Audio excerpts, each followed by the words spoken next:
Hello, friend. Welcome here to Righteous Practice.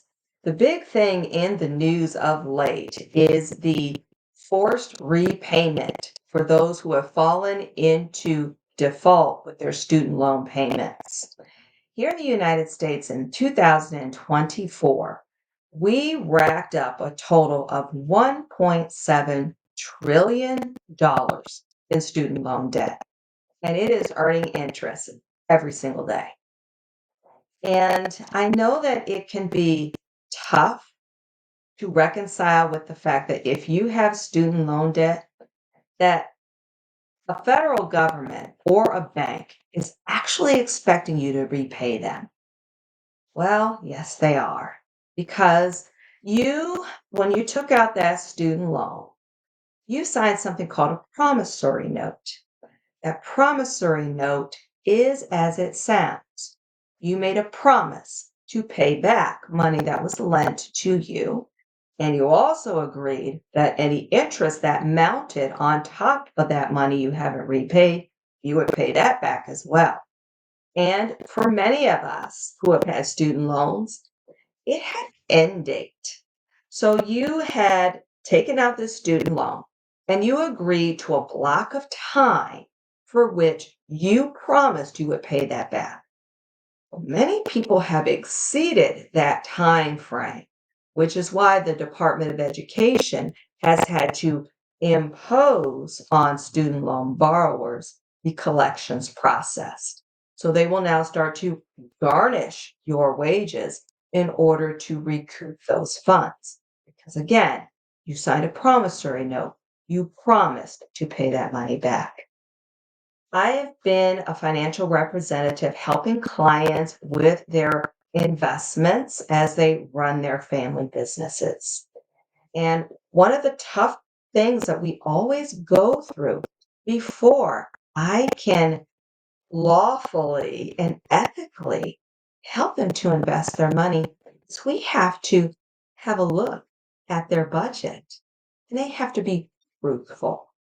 How much money do you actually bring home? So let's say you truthfully bring home every month $3,000 a month. Wonderful. Well, of that $3,000 you bring home every month, how much of that goes to your obligations? Obligations are payments to companies that you are required to pay, and these required payments are going to show up on your credit bureau. So, for many people, the priority that needs to be paid is anything on that credit bureau. And the things that show up are going to be your mortgage payment or your rent payment, your auto payment, and your student loan debt. Along with those three items, you're going to see on your credit bureau as obligations you have to pay back are credit card monthly payments and also uh, tax payments. So if you have federal taxes, state taxes, local taxes, and did not pay them according to the due date that your municipality imposes, those two are going to show up on your credit bureau. This is what's called an obligation. Other things that sometimes end up on a credit bureau, but it's very rare these days, at least in my case, are medical bills. So there are quite a few medical companies that will automatically set up an account for which, if you don't pay, as soon as you get ready to leave the doctor's office, you're going to see this collection item on your credit bureau. This too would be considered an obligation. So you have already at least six things that can show up on your credit bureau that are obligations that you must pay back. So I'm going to ask you, think about how much you bring home every single month. And then I want you to go through that credit bureau and add up what those obligations are. And you're going to deduct the amount of those obligations. I'm going to challenge you to train yourself that those obligations, those things you have to pay every month, I'm going to challenge you to get that to be under 70% of your take home pay. So if you bring home $3,000 a month, you need to make sure the obligations showing up on that credit bureau do not add up to more than $2,100 per month. So here at Righteous Practice, the pillar of provision is based on 1 Timothy chapter 5, verse 8. And the Apostle Paul is giving guidance to his um, young mentor, Timothy, who is going out and making Christians throughout his area.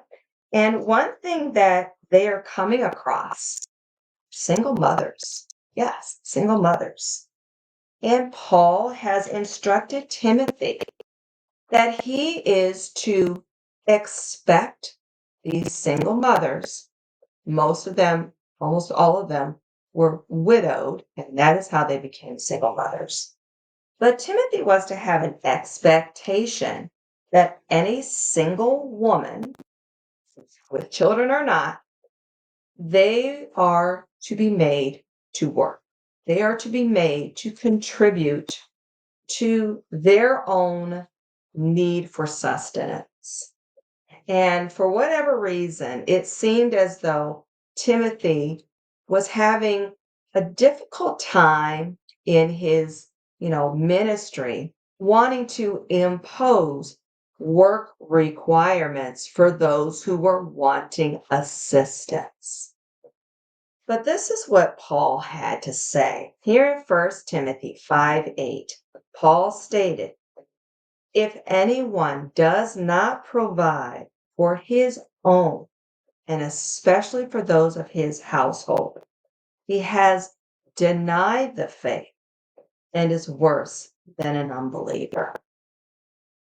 God's word tells us that money matters.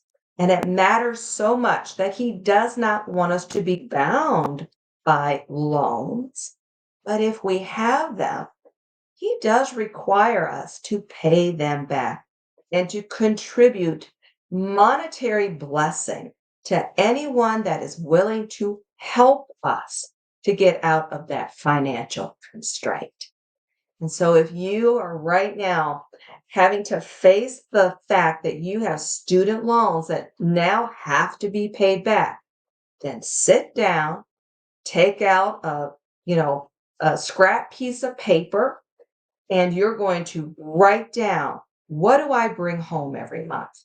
Do I bring home $2,000, $3,000, $4,000? Great. Write it down. And then you're going to look at that credit bureau and you're going to add up what your obligated monthly payments are. That includes your student loan. And you're going to add that up. And I'm going to challenge you. You want those obligations to add up to 70% or less of what you bring home and pay every month. So that's my challenge to you. I am Belinda DeMuth. I look forward to talking to you again about God's pillar of provision and how he has blessed you with it. In our next meeting here at Righteous Practice, have a great day in the Lord.